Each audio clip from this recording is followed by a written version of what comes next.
Hello, everyone. Chuck here to get you an announcement about moving forward, which today we're starting a landscape painting, right? So, I went through the module of landscape paintings and I altered the assignments some from last semester to this semester. So you want to read through the guidelines. Then there's tons of folders up there that are meant really to help you with your building your skill set knowledge base, as well as giving you possibilities of what you could do with your paintings. Okay, so let's start with just a quick review of the assignment. So we've got 2 weeks to work on these. You've got 3 paintings to do: a monochromatic underpainting, a tinted surface study, and then a larger painting. Okay, so the large painting comes in at 17 inches by 22 because we're working on 19 by 24, right? So 2-inch border around the painting. You can go horizontal or vertical. All right, the monochromatic underpainting. Underpainting has traditionally been a way artists build a foundation for a landscape painting and many other types of paintings. So what you do is you traditionally use burnt sienna, which is a warm reddish kind of color, and you look at your landscape and you're building thin washes of paint. If there's a light sky, you're putting in a really super thin layer of the burnt sienna. It's like you can see tons of the paper come through, and it's like a really thin wash, right? That's all you need there. You have a tree line. You want to build up the value of the tree line and the texture of it by just using a little bit, building up by layers and a little less water in the paint, right? So the underpainting really wants to be just like you're building a foundation, right? You also want to get in there and start experimenting here with mark making. So if you're looking at that tree line, it has a rough texture in there, some larger, lighter shapes, some darker, irregular shapes. You can start working in there by just experimenting with how you're putting the paint down to describe that shape and generate that texture, right? And I think you've all noticed as acrylic comes down and lays on the paper, it dries relatively fast, faster than oils especially, and you can get little splotchy areas of dark pigment sitting there. You want to try to think about that, but expanding it into darker shapes and allow that variation of the subtle variation of value in that shape happen. All right, so you can use white and the burnt umber ultramarine blue combination to darken the color you choose. All right, so now that's probably one of the reasons that's why I'd stay away from yellow.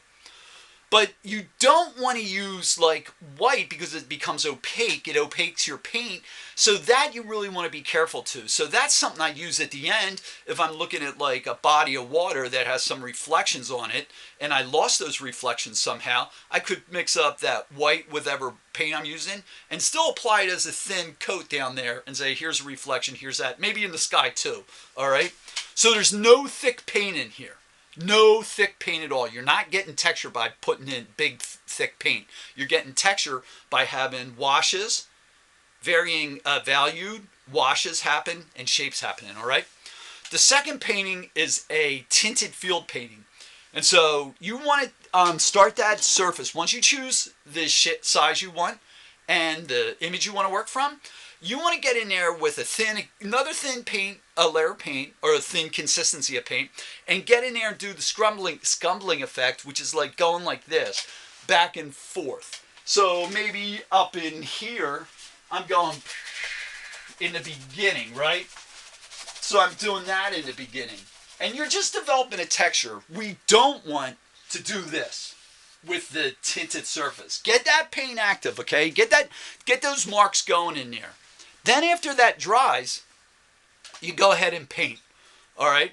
So you want to follow in those 2 paintings.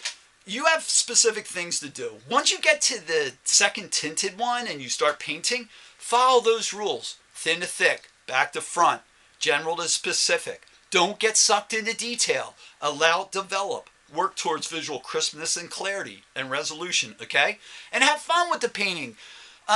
These guys are really meant to build your mark making vocabulary. All right.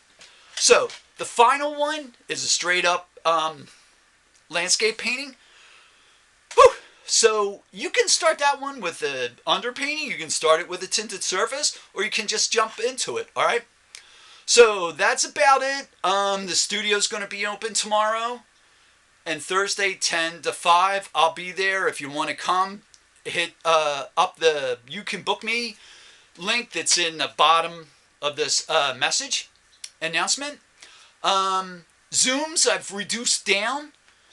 You can still are more than welcome to check in with me Zoom. If those times don't work for you, then send me an email or text and we'll figure out another time. And if you have not been sending me images of your work, then that needs to change. Come on. We're down to 6 weeks. I've had some really wonderful exchanges through text with some of you guys.